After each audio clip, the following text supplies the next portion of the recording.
हम लोग आज पढ़ रहे हैं श्रीमद् भगवद गीता के दूसरे अध्याय के 40वें श्लोक से। नेहाभिक्रमनाशोस्ति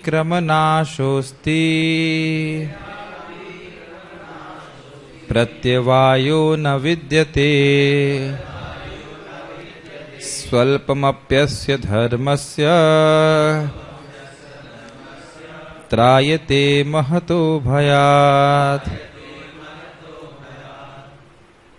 भगवान ने अभी तक सांख्य योग बताया था, उसके बाद स्वधर्म की स्थापना करी थी, फिर श्रीला बलदेव विद्याभूषण के अनुसार निष्काम कर्म योग को स्थापना कर रहे हैं। निष्काम कर्म योग से आत्मज्ञान होता है।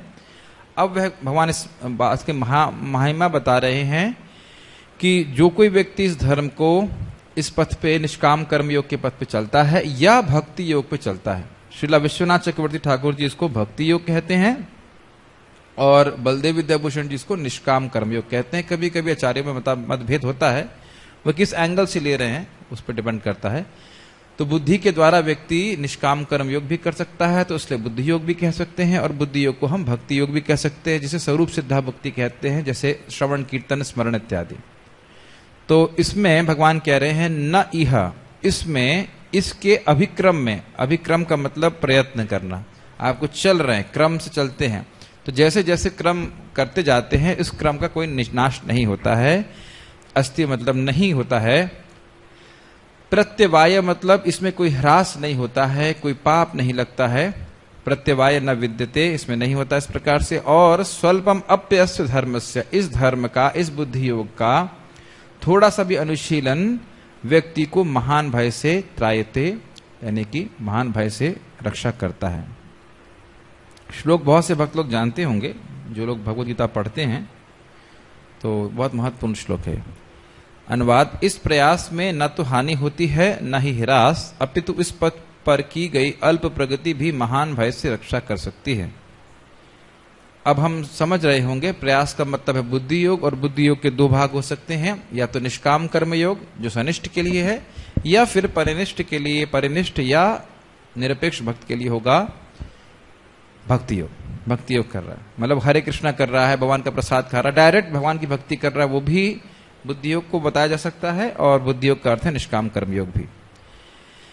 गीता भूषण टीका, प्रायः प्रभुपाद जी गीता भूषण टीका को लेके ही फॉलो करते हैं, लेकिन इस वाली में और इसके अगले दो श्लोकों में वह विश्वनाथ चक्रवर्ती ठाकुर जी की टीका को लेंगे, तो उसलिए कोई इसमें विरोधाभास नहीं, अलग अलग एंगल लिए जा रहे हैं। भगवान इस कर्म योग की प्रशंसा करते हैं जिसको उस भावना से संपादित करना चाहिए जिसका वर्णन यहाँ किया गया है। किस भावना से? फल की आकांक्षा से रहित होकर के भगवान को समर्पित करते हुए अपने कर्म करने चाहिए। जो व्यक्ति इस अर्थात यह निष्काम कर्मयोग का अभ्यास पूर्वोक्त श्रुति वाक्य के अनुसार आरंभ करता है, यानी कि अभिक्रम शुरू किया है, उसको फल देने में इस योग की शक्ति कभी नष्ट नहीं होती है, उसको फल दे के ही मानता है। ये बहुत अच्छी बात है।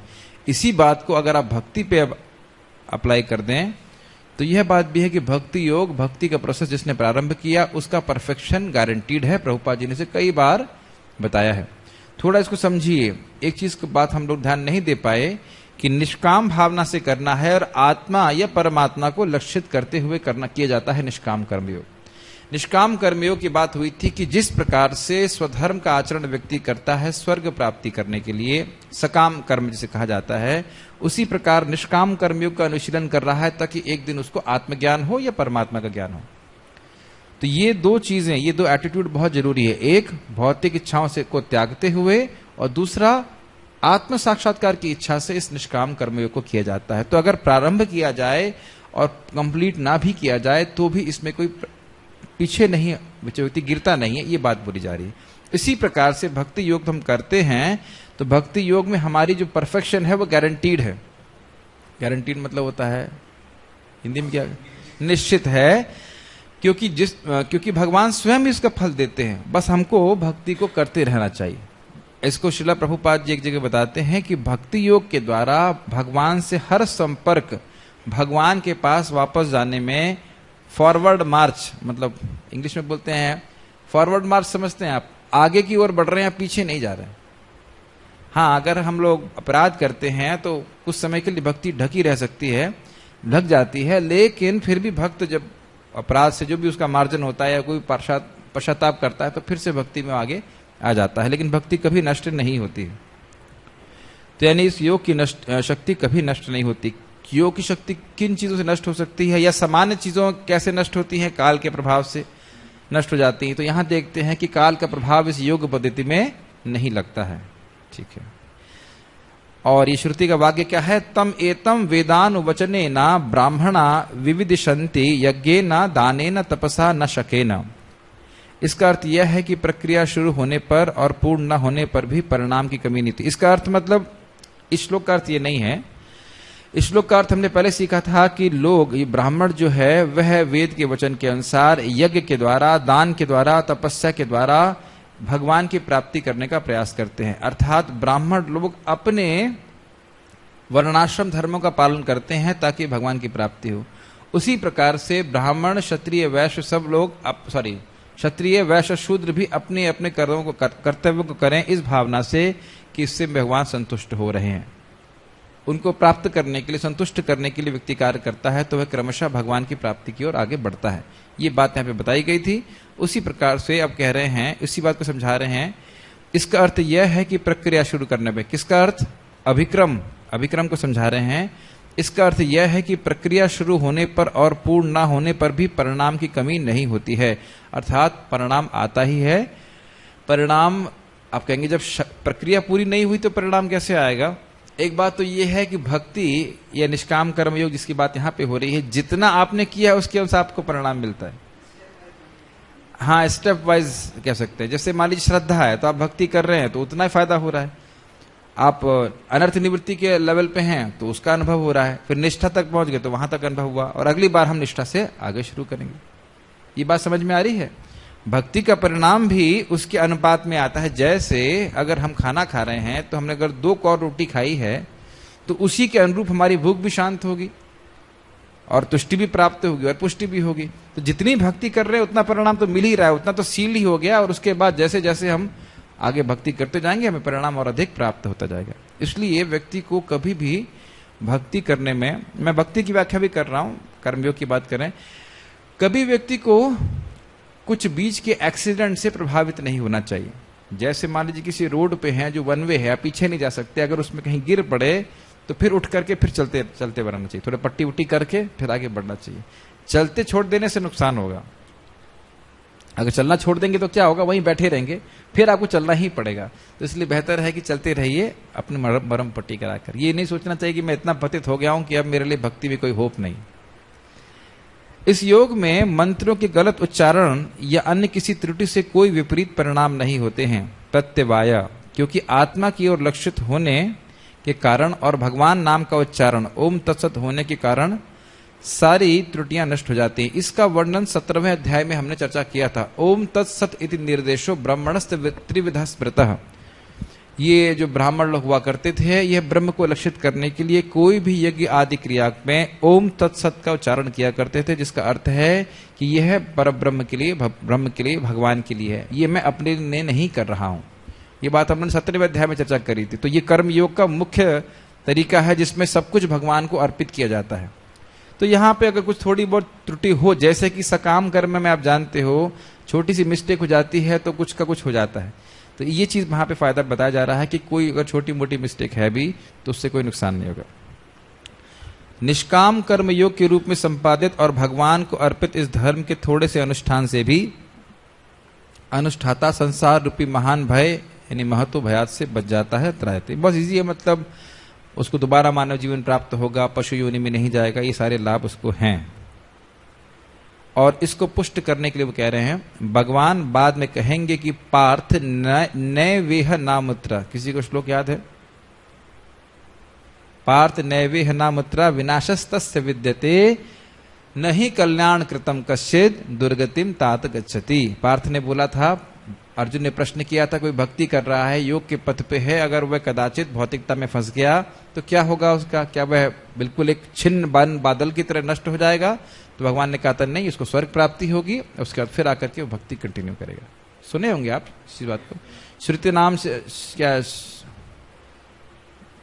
श्रीमताम गेहे शुचि नाम श्रीमिताम गेह योगो भ्रष्टो विजायते। योग से भ्रष्ट होने के बाद भी व्यक्ति को ब्राह्मण परिवार में या फिर एक हाँ माइक पे बोली, बहुत दूर बैठे हैं लेकिन आप माइक पहुंचाइए प्रभु जी के पास, जन्म प्राप्त होता है। यस, जैसे यहाँ पे बोला जा रहा है कि मृत्यु से बचाते हैं भगवान। ओके, तो मृत्यु से बचाते हैं, ये सबसे बड़े खतरे से, सबसे खतरे से बचाते हैं। हाँ, खतरा यहाँ पे मृत्यु ही बोला मानव जाता है। नहीं, खतरा जो हो गया मानव जीवन, सॉरी पशु जीवन। पशु मानव जीवन से प्राप्त, मानव जीवन प्राप्त करने के बाद पशु जीवन में चले जाना, ये सबसे बड़ा खतरा है। पशु जीवन भी नहीं कहना चाहिए, अब अभी तो 84 लाख योनि के चक्कर में चले जाना, वह बहुत खतरनाक, क्योंकि बहुत नीचे गिर गया, उसके बाद एक एक करके फिर ऊपर उठेगा, उसके बाद भगवान की भक्तों का संग प्राप्त होगा, तब जाके मौका मिलेगा उसको। तो यहाँ पे सबसे बड़ा खतरा मृत्यु नहीं है। मत मृत्यु कैसे? मृत्यु तो देखिए आनी ही है। ऐसा कहाँ बोला गया कि भक्ति मृत्यु नहीं होती? मृत्यु से बचाएंगे ऐसा कहाँ बोला गया? मृत्यु से बचाते हैं, जैसे जरा क्षय वाला जो श्लोक है। ना ना ना ना ना ना, ऐसा नहीं है। देखिए, हम भगवत धाम तभी जा सकते हैं जब हम परफेक्ट हो जाएंगे, लेकिन उस प्रोसेस से हम हटेंगे नहीं, ये भगवान व्यवस्था करते हैं। मृत्यु से बचाएंगे तब जब हम पूरी तरह परफेक्ट हो जाएंगे। जो योग भ्रष्ट है वो मृत्यु से नहीं बचता है। भगवान स्पष्ट बोलते हैं कि स्वर्ग जाता है, उसका फिर वापस आता है, लेकिन वो भक्ति में बना रहता है। भगवान उस भक्ति के संस्कार को बनाए रखते हैं, ये चीज रहता है। आप देखिए ना, कोई व्यक्ति जब जन्म लेता है तो वो अलग अलग तरह से क्रिया क्यों करने लगता है? वही लड़का जन्म लेता है, अभी शायद अपने जीवन में आप देखेंगे तो, इसको ऑफ कीजिए, सीटी मार रहा है, जन्म लेता है, हमें लगता है कि सब कुछ ऑटोमेटिक हो रहा है। ऑटोमेटिक कुछ नहीं हो रहा है। कैसा संग प्राप्त हो रहा है, अच्छा संग, बुरा संग, ये सब भगवान की व्यवस्था से हमारे जीवन में आ रहा है। अपने जीवन को एनालाइज कीजिए। आप जैसे थे वैसे क्यों थे? क्योंकि पहले का संस्कार ऐसा था। उसको कौन रिवाइव कर रहा है? भगवान रिवाइव कर रहे हैं। तो जो हम भक्ति के संस्कार लेके चल रहे हैं, वह भी भगवान हमेशा हमेशा के लिए प्रिजर्व को क्या बोलेंगे, क्या कहेंगे, संचित नहीं, संचित नहीं, संचित स्टोर, तो स्टोर तो अंग्रेजी हो गया स्टोर तो अंग्रेजी हो गया, ठीक है, आप समझ गए। संरक्षित करके रखते हैं और फिर भगवान हमको बुद्धि देते हैं, फिर से जाओ तुम भक्तों का संग करो, भक्ति करो। तो ये भगवान का प्रोटेक्शन है। मृत्यु से प्रोटेक्शन देने का कोई मतलब ही नहीं, ठीक है। ओके। हे प्रथा पुत्र, कार्यों में निरत योगी का, कार्यों का मतलब भक्ति के कार्यों में, न कल्याण,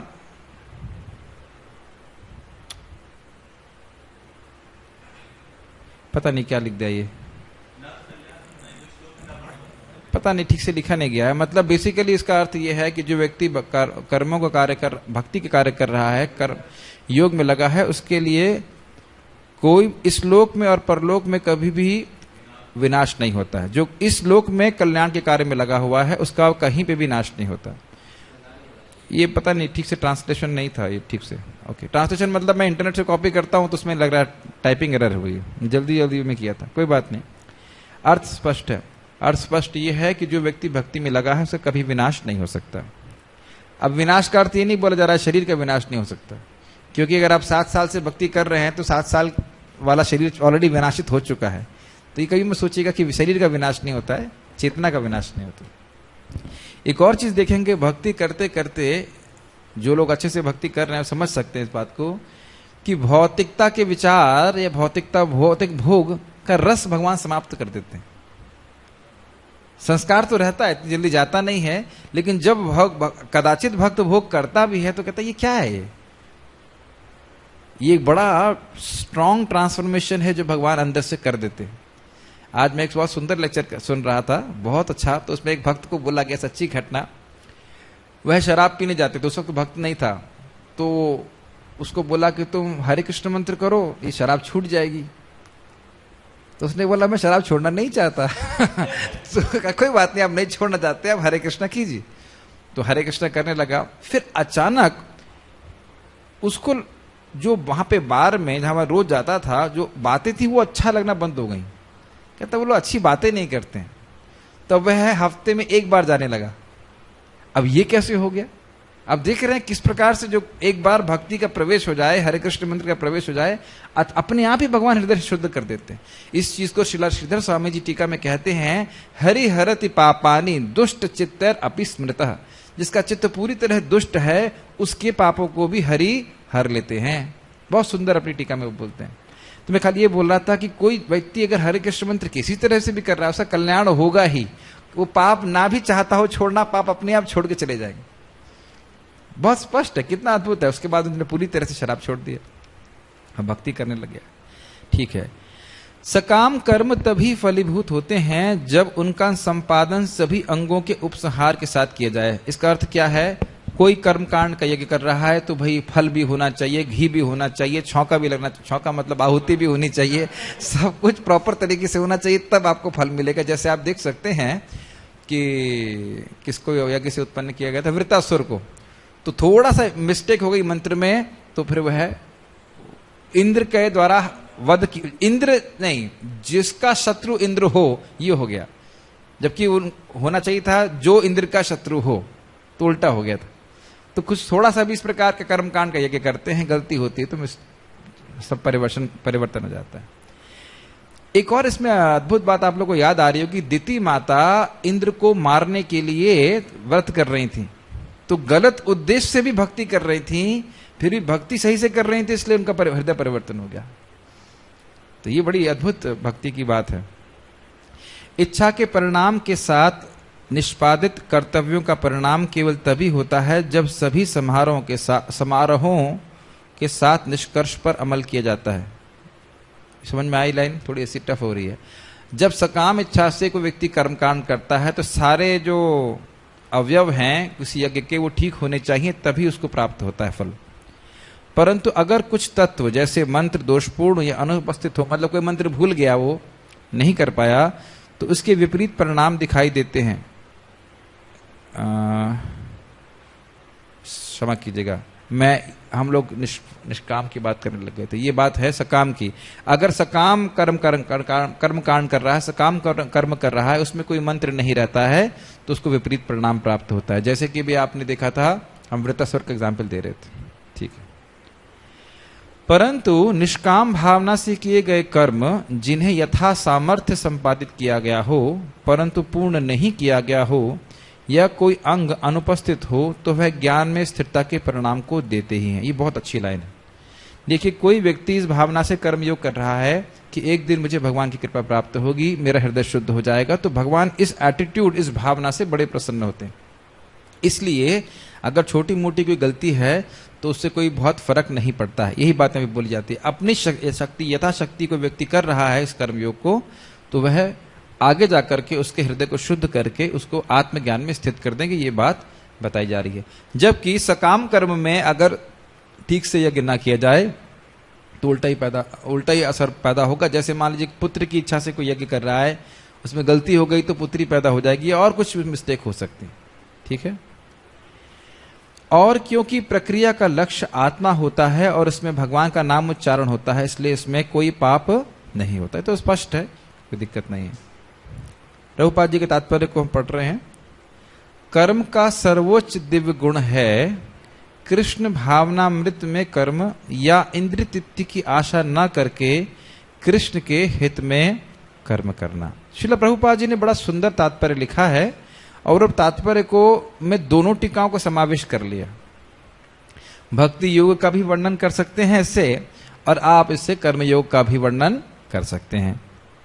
तो अगर हम इसकी कर्मयोग के अनुसार व्याख्या करें तो उसका अर्थ क्या होगा कि सकाम कर्म का मतलब अपने इंद्रिय तृप्ति के लिए कार्य करना, वह छोड़ करके अपने कर्मों को कृष्ण को समर्पित करना। लेकिन अगर हम भक्ति के अनुसार व्याख्या करें तो बहुत सुंदर अच्छी बात हो जाएगी। वो यह होगी कि कर्म से पहले अपने को ही कृष्ण को समर्पित करना, कि कृष्ण मैं आपका दास हूं, आपकी सेवा के लिए उपस्थित हुआ हूं, क्या आपको प्रसन्न करेगा उसके अनुसार मैं कार्य करूं। थोड़ा सा अंतर है। कर्मयोग में व्यक्ति पहले कार्य करता है और फिर भगवान को समर्पित करता है। भक्ति योग में पहले वह अपने आप को समर्पित करता है और उसके बाद कृष्ण के लिए कार्य करता है। थोड़ा सा अंतर है। तो ये दोनों ही अर्थ हम ले सकते हैं। ऐसे कर्म का लघु आरंभ होने पर भी कोई बाधा नहीं आती, न कभी इस आरंभ का विनाश होता है। अच्छा, अब एक मेरा प्रश्न है, आप लोगों के भक्ति के जीवन में कोई बाधा नहीं आ रही है? अरे बाधा आ रही है, आप लोग हाँ बोल रहे हैं। तो फिर यहां क्या बोल रहे हैं कि इस लघु आरंभ में कोई बाधा नहीं आती है? माइक पे बताइए अगर आपको अर्थ समझ में आ रहा है। क्या प्रभुपाद जी कुछ विरोधास्पद बात बोल रहे हैं? हम तो अनुभव कर रहे हैं बहुत सारी बाधाएं हैं, तो प्रभुपाद जी यहाँ क्यों बोल रहे हैं कि कोई बाधा नहीं आती? यस, इसी के तात्पर्य में जो आपने कहा कि अगर हम भक्ति करते हैं और कोई अगर त्रुटियां रह भी जाती हैं तो भी हमें 100% रिजल्ट मिलता है भगवान नाम के उच्चारण करने से। ओके। तो जैसे विष्णवे नमः कुछ अंतर गलत थोड़ा हो प्रोनाउंसिएशन में तो भी भगवान उसको स्वीकार कर लेते हैं। एक बात तो ये है, क्या अर्थ है कि कोई बाधा नहीं आती? यस, आध्यात्मिक बाधा नहीं आती। आध्यात्मिक बाधा नहीं, आध्यात्मिक बाधा होती है। मतलब कि जैसे कि अगर आप लगातार भक्ति करने में कोई व्यवधान नहीं आएगा, बाकी शारीरिक रूप से बाहरी रूप से लग सकता है, लेकिन आंतरिक रूप से बाधा नहीं आएगी। आंतरिक रूप से हमारे प्रभु जी कह रहे हैं आंतरिक रूप से कोई बाधा नहीं आती। आप ये बताइए कि बाहरी बाधा कोई बाधा लगती है? बेसिकली बाहर की बाधा तो कोई बाधा नहीं होती, सारी बाधा तो अंदर से ही है। तो क्या बात बोली जा रही है? हाँ, मन में काम क्रोध लोभ सब कुछ आता ही रहता है। पहले माइक पे बोलिए प्रभु जी, हमारे लिए बहुत बड़ी बाधा है कि आप माइक पे नहीं बोलते हैं। यस, भक्तों के जीवन में जो अच्छी भक्ति कर रहा है तो उसको बाहर वाले तो परेशान नहीं करते, अपने से ही वो करता है कि मैं भक्ति में आके भी मेरे अंदर अभी तक काम गया नहीं। तो आप यही तो एक्सप्लेन कीजिए कि प्रभुपाद जी बोल रहे हैं कोई बाधा नहीं आती। यस, मतलब जो हमारी जो भक्ति है ना उसमें कोई बाधा नहीं आती, वो हमारी जो भक्ति हमने जितने की है उतनी ही रहती है। यस, यही इसका अर्थ है। जितना आप भक्ति कर रहे हैं वह भक्तिशील हो जाती है, ठीक है। और जैसे जैसे आप भक्ति करते जाएंगे वैसे वैसे ही सारी बाधाएं भक्ति के प्रभाव से ही नष्ट होते चली जाएंगी। यस यस, देखिए जो प्रभु जी ने बोला बहुत अच्छी बात बोली। अपि चेत सुदुराचारो भजते माम अनन्य भाग साधुरेव समन्तव्य सम्यक व्यवस्थितो हि स क्षिप्रम भवति हि धर्मात्मा शाश्वत शांति निगच्छति कौन्तेह प्रतिजानिहि न मे भक्तः प्रणश्यति। दोनों श्लोक को जोड़ लीजिए।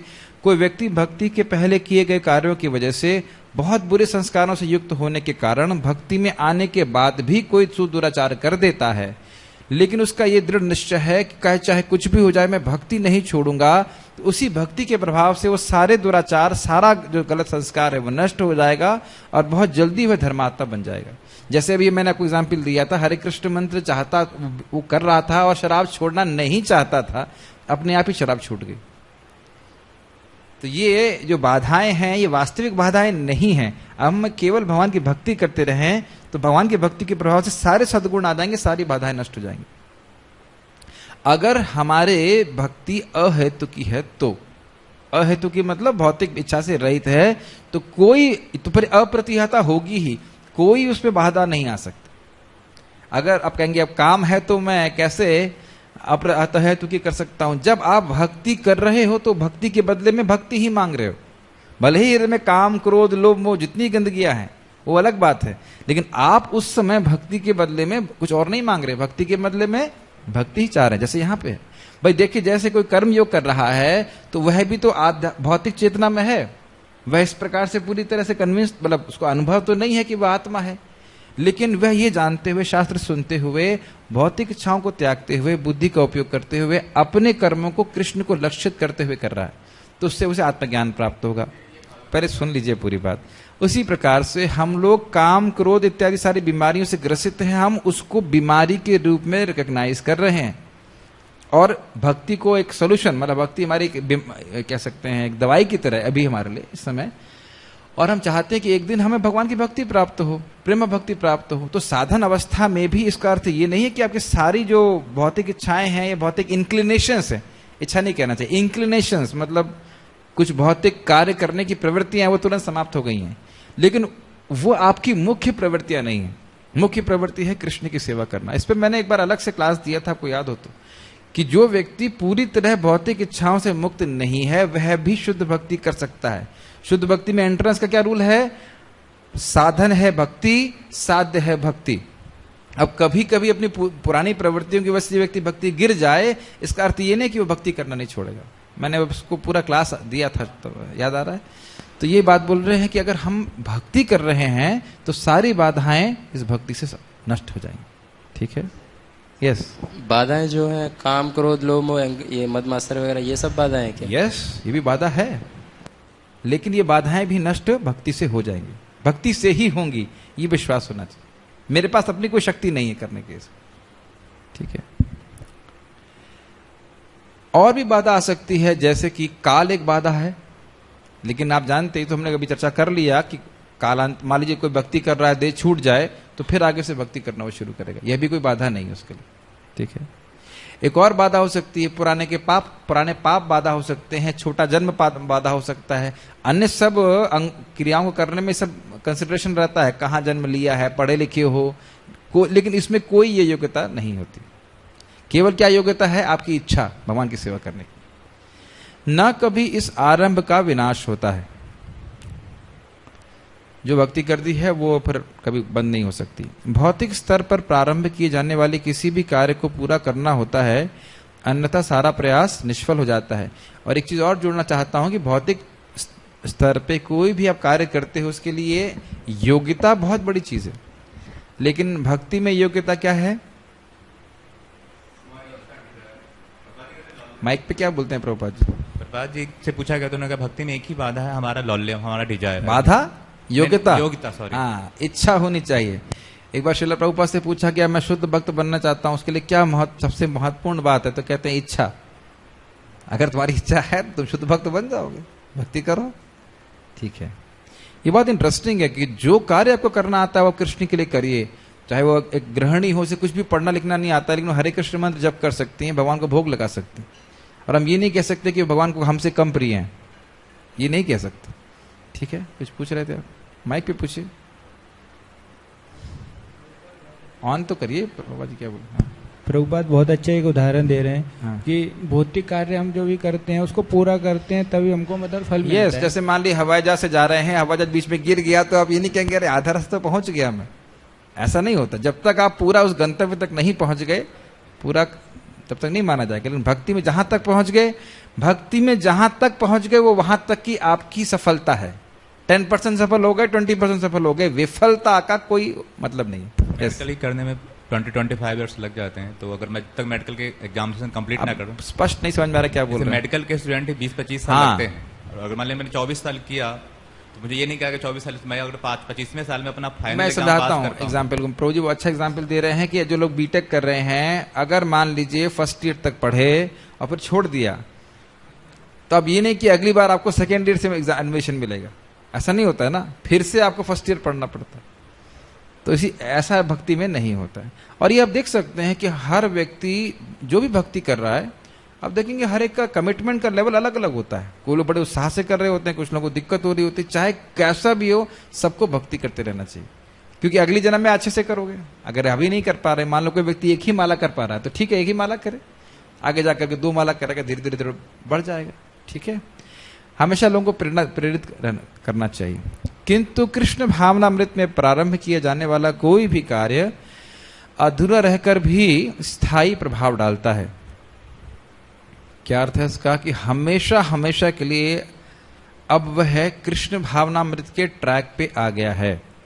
इसीलिए बोला जाता है कि एक बार भी किसी ने हरि शब्द बोल दिया है तो अब उसने मुक्ति के पथ पर चलने के लिए अपनी कमर कस ली है, अब उसका ट्रैक चेंज हो गया। जैसे आप समझिए कोई व्यक्ति गलत दिशा में जा रहा था, अब उसने यू टर्न किया, यू टर्न, अभी भी वह अपने गंतव्य से बहुत दूर है, लेकिन उसकी दिशा पूरी तरह से परिवर्तित हो गई।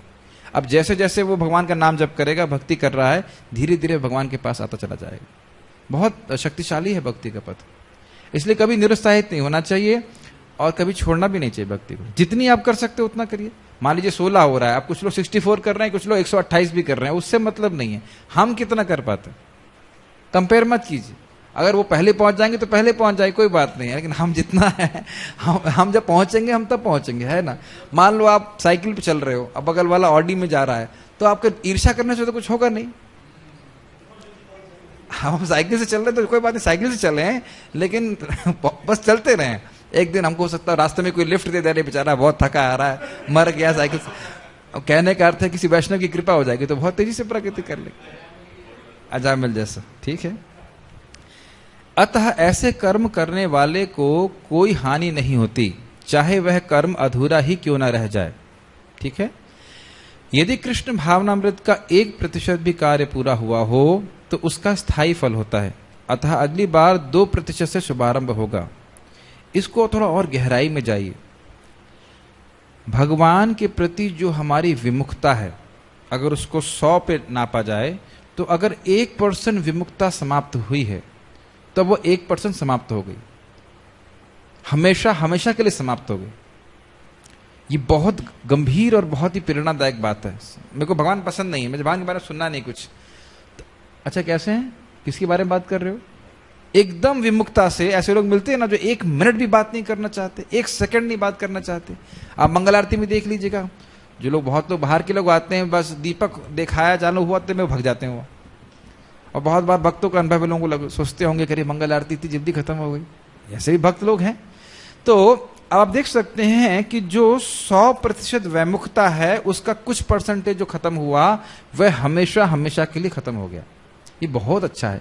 तो हम जितनी बार भगवान की भक्ति कर रहे हैं, भगवत गीता पढ़ रहे हैं, नाम जप कर रहे हैं, जैसे कर रहे हैं भक्ति में, हम जो भी कार्य कर रहे हैं, इवन धाम में चल मात्र रहे हैं, यहाँ की हवा सूंघ रहे हैं, जो कुछ भी कर रहे हैं, किसी तरह भक्ति का संपर्क हो रहा है, तो हमारी जो भगवत वैमुखता है, ये इसका अर्थ समझते हैं, विमुखता, वह धीरे धीरे क्रमशः समाप्त हो रही।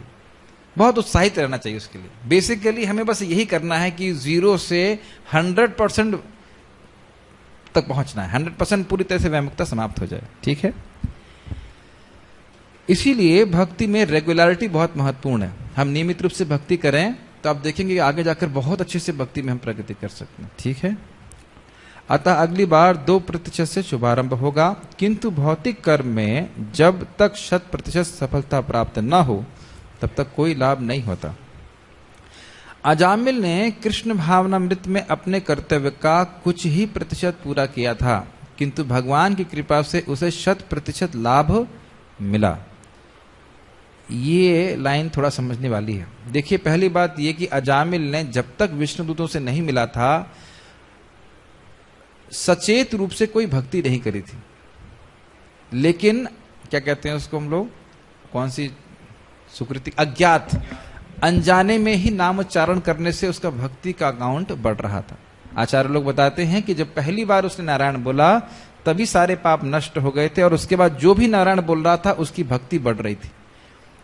अब आप ये बताइए कि जब वो बार बार नारायण बोल रहा था तो क्या उसको ब्लिस, स्पिरिचुअल आनंद की अनुभूति हो रही थी?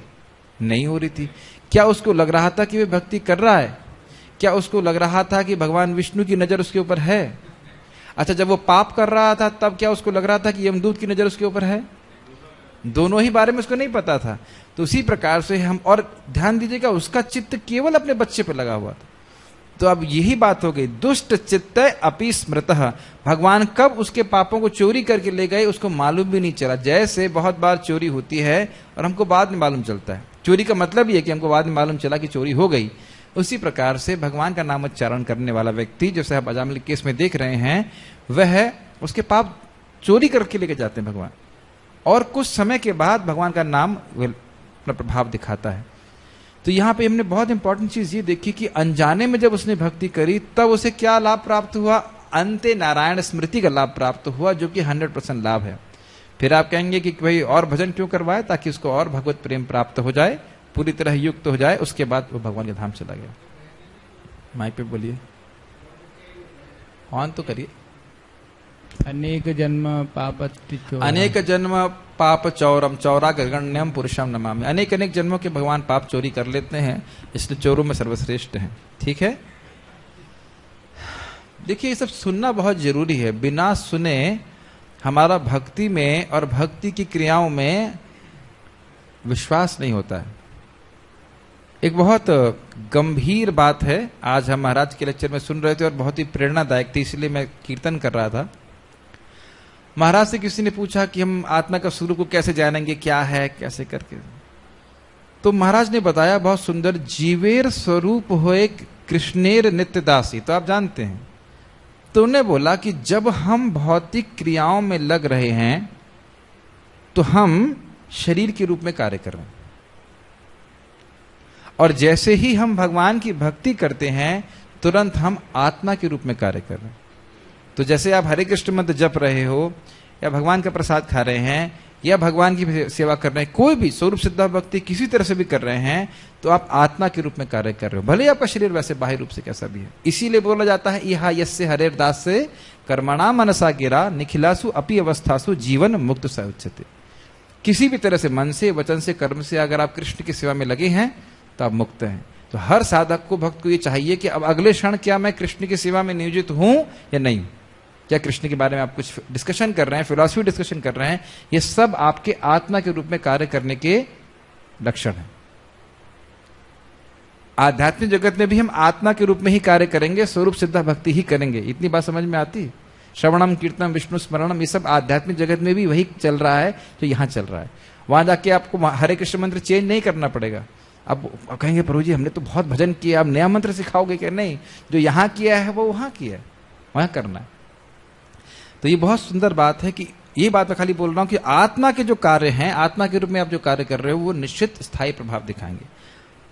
इसलिए व्यक्ति को अधिक से अधिक अपने समय जो है आत्मा के कार्यों में संलग्न रहने के लिए सचेत रहना चाहिए। ठीक है, इस संबंध में श्रीमद् भागवत में एक अत्यंत सुंदर श्लोक आया है। त्यक्त्वा स्वधर्मं चरणाम्बुजं हरेर भजन पक्वोथ पते ततो यदि यत्र क्वा भद्रम अबूदमुष्य किम को वार्थ आप्तो भजताम स्वधर्मतः। यदि कोई अपना धर्म छोड़ करके कृष्ण भावनामृत में काम करता है तो फिर काम पूरा न होने के कारण यदि नीचे गिर जाता है तो उसमें उसको क्या हानि, और यदि कोई अपने भौतिक कार्यों को पूरा करता है तो इससे उसको क्या लाभ होगा। बहुत सुंदर बात, यही बात महाराज एक माता जी को बोल रहे थे। वो माता जी कह रही थी मैं तो गृहस्थ हूं, मेरे बच्चे हैं, ये है नॉर्मल, मैं कैसे हरे कृष्ण करूं। तो उन्होंने बोला ये सब सही है और आपको दायित्व निभाने भी चाहिए, लेकिन ये ध्यान रखना चाहिए कि ये जो दायित्व है गृहस्थ का, स्त्री का, पुरुष का, यह है क्षणिक है, इस शरीर के संग समाप्त हो जाएगा, शरीर के पहले ही समाप्त हो जाएगा। हो सकता हो आपके बच्चे आपको त्याग दें, आप अकेले रह रही हो, अब कहां से आपका माता का धर्म रहा, सब समाप्त हो जाएगा। तो इसलिए करना चाहिए, लेकिन जो हमारा शाश्वत कर्तव्य है कृष्ण के प्रति उसको नेग्लेक्ट नहीं करना चाहिए। बहुत अच्छा मुझे बात लगी। तो यही बात यहाँ पे नारद जी बोल रहे हैं कि कोई डायरेक्ट भक्ति में लग गया और भक्ति से नीचे गिर गया, उसकी भौतिक इच्छाएं पूर्ण नहीं हुई थी या हृदय पूरी तरह शुद्ध नहीं हुआ था, तो भी कोई बाधा नहीं आएगी, वो अगले जन्म में फिर से भगवान की भक्ति को पकड़ेगा। देखिए वो एक नेट में आ गया, बाकी कर्मी लोग कहां भटक रहे हैं अपने कर्मों के अनुसार, इधर से उधर, लेफ्ट राइट ऐसे चल रहे हैं। जिसने भक्ति करी वह सीधे भगवान के संरक्षण में आ गया। अब भगवान उसका जन्म करा रहे हैं। समझ में आई बात? जो कर्मी लोग हैं वो तो अपने कर्म के अनुसार इधर उधर भग रहे हैं, लेकिन भगवान उसकी सेवा देख लिए, एक बार अनजाने में भी सेवा करी तो भगवान उसको अब जन्म देंगे। भक्त लोग कर्म के अनुसार जन्म नहीं लेते। आप लोग का अगर जन्म ना हो भगवान करे, लेकिन अगर होगा भी किसी का तो भी कर्म के अनुसार नहीं होगा, भगवान के अनुसार होगा। जैसे कोई वृंदावन में आके पाप करता है तो भी उसको दंड राधा रानी की कृपा से ऐसा मिलता है कि वो जानवर का जन्म वृंदावन में ही ले ताकि आगे जाकर वो मुक्त हो जाए। तो ये कर्म के अनुसार नहीं है। कर्म के अनुसार तो इसे यमलोक जाना चाहिए था, कहां का जाना चाहिए था, लेकिन वो ना जाकर के बस एक पशु की योनि दे दी जाती है और उसको पार कर दिया जाता है। ये मैं नहीं बोल रहा हूं, भगवान कृष्ण स्वयं बोलते हैं कि कोई धाम में रह रहा है और पूरी तरह से कलयुग से प्रभावित है तो भी उसको धाम में रहने का लाभ प्राप्त होगा। आपको मैं उसका कोटेशन दिखाऊंगा, अद्भुत है ये। तो खैर कहने का अर्थ यह है कि जो कोई भगवान की भक्ति करता है वह सीधे भगवान के संरक्षण में आ गया, वह कर्म के प्रावधान के अनुसार अब जन्म मृत्यु के चक्र में नहीं है। अंतर समझ पा रहे हैं आप? और जो स्वधर्म का पालन कर रहा है उस पहली बात, उसको लाभ क्या हो, उसकी भगवत वैमुखता तो समाप्त नहीं हुई ना। तो इसलिए यहां पे आप देखेंगे प्रभुपाद जी पूरे तात्पर्य में भक्ति को ही स्थापित कर रहे हैं एक्चुअली। हाँ कुछ बोल रहे थे? जैसे भगवान गीता, एक चीज और बोलना चाह रहा हूं कि स्वधर्म पालन के चक्कर में अगर कोई भक्ति को त्यागता है तो बहुत ही मूर्खता है, उससे कोई खास लाभ नहीं हुआ। यस, जैसे भगवान गीता में बोलते हैं देवी ऐसा गुणमयी मम माया दुरत्या मामे प्रपदन्ते माया में ताम तरंते। यस, मतलब जो मेरी शरण में आ गया उसको मैं उद्धार करूंगा, उद्धार कर देते हैं और वही कर सकते हैं, इसके अलावा कोई माया को कंट्रोल नहीं कर सकता है। अथवा जैसा कि ईसाई कहते हैं यदि कोई अपनी शाश्वत आत्मा को खोकर संपूर्ण जगत को पा ले तो मनुष्य को उससे क्या लाभ होगा। ये समझ में आई लाइन? पूरा जगत इकट्ठा कर लिया, सारा सामान इकट्ठा कर लिया, लेकिन ये नहीं समझ पाया कि उसके आत्मा की उन्नति क्या होगी और आत्मा को सुख कहां से प्राप्त होगा, कोई फायदा नहीं। भौतिक कार्य तथा उनके फल शरीर के साथ ही समाप्त हो जाते हैं। देखिए हम यही बात कर रहे थे ना स्वधर्म जो भी कुछ कर रहा है वो इसी के समय समाप्त हो जाएगा। किंतु कृष्ण भावनामृत में किया गया कार्य मनुष्य को इस शरीर के विनष्ट होने पर भी पुनः कृष्ण भावनामृत तक ले जाते हैं। और इस चीज को भगवान ने बोला है, पूर्व अभ्यास से न तेनेव ह्रियते ही वशोपि सह।